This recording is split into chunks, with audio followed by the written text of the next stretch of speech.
পঞ্চম শ্রেণীর শিক্ষার্থী বন্ধুরা, তোমাদেরকে স্বাগত। আজকের এই ক্লাসে তোমাদের বইয়ের দেখো 16 পৃষ্ঠার 11 নম্বর সমস্যাটা আমি সমাধান করার চেষ্টা করবো। এখন বলছে যে রাখি প্রতি মাসে 950 টাকা করে সঞ্চয় করে। কত করে? 950 টাকা করে। দেখো এই টাকাটা সে সঞ্চয় করে প্রতি মাসে।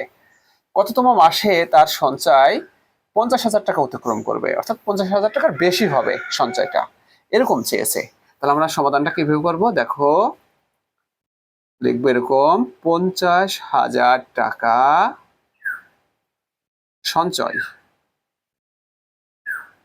সঞ্চয় অতিক্রম করবে। কত? 50,000 ভাগ 950 তম মাসে। দেখো উত্তরে কিন্তু বলেছে যে উত্তরটা ক্রমবাচক সংখ্যায় হবে। কোন সংখ্যা হবে? ক্রমবাচক সংখ্যা হবে, মানে কততম মাসে এই সঞ্চয় 50,000 টাকা অতিক্রম করবে। তাহলে আমরা এই ভাগটা রাফে করে দেখব। 950 ভাগ 50,000, তাই না? দেখো এখন এখানকার 3 ঘর নিলে কত হয়? 950। এখানে 3 ঘর নিলে 500 হয়। আমরা জানি যে ভাজ্য যদি ছোট হয় ভাজকের চাইতে, মানে ঘরে ঘরে, এখানেও 3 ঘর থাকলে এখানেও 3 ঘর বিবেচনায় নিতে হয়। যদি ভাজ্য ছোট হয় সেক্ষেত্রে কিন্তু 1 ঘর বাড়াই নিতে হয়, অর্থাৎ 5,000-এর ভিতরে কতবার যাবে? 950। ঠিক আছে? তো আমরা তো জানি যে তোমার ভাগ করতে হলে কি করতে হয়? নামতা পারতে হয়। নামতা তো আর মুখস্থ করার প্রয়োজন নেই, এটা আমরা গুণ করে কিন্তু নামতা বের করতে পারি। যেমন দেখো 950 গুণ 4, দেখি আমরা হয় কিনা। 0 4 5 বিশেষ 0, হাতে 2, 4 36 আর 2 38।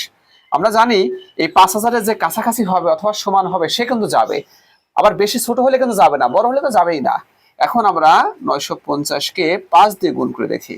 0 5 5 25-এর 5, হাতে 2, 5 9 45 46 47, তার মানে 4,750, একদম কাছাকাছি। আমার ধারণা এটাই যাবে। ঠিক আছে, এটাই কাছাকাছি। তাহলে কতবার? 5 বার। কত হবে? তোমার 4,750।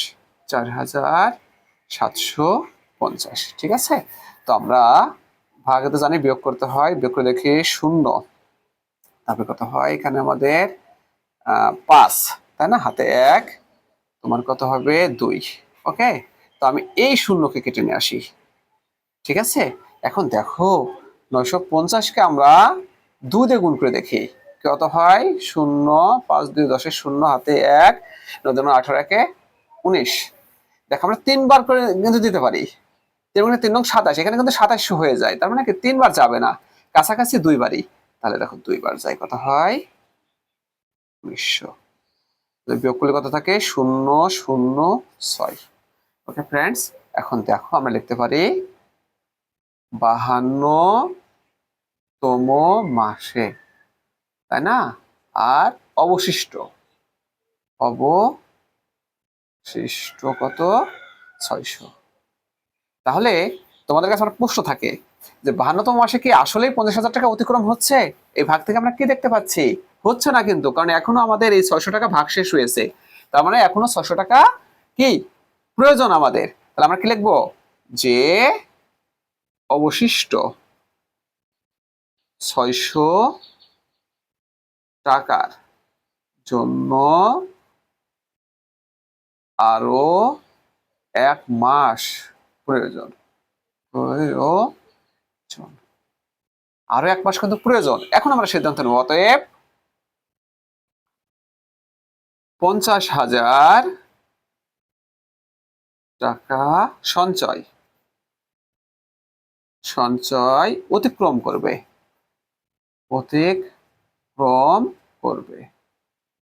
হবে 52 প্লাস 1তম মাসে সমান, দেখো 53তম মাসে, অর্থাৎ 53তম মাসে আমাদের 50,000 টাকা অতিক্রম করবে। তো ফ্রেন্ডস, সবাইকে অসংখ্য ধন্যবাদ এই ক্লাসে অংশগ্রহণ করার জন্য।